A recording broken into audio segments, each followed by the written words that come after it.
Vítejte u dalšího videa, jak nedělat outfity. Dneska se pokusíme udělat jakoby šaty přes kalhoty.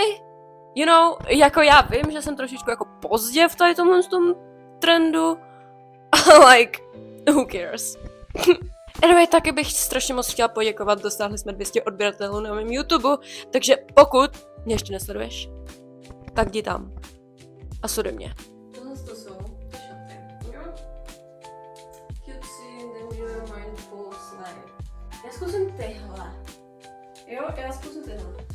No tak tohle si myslím, že ty šaty moc nevyniknou. So, I'm gonna try to do one.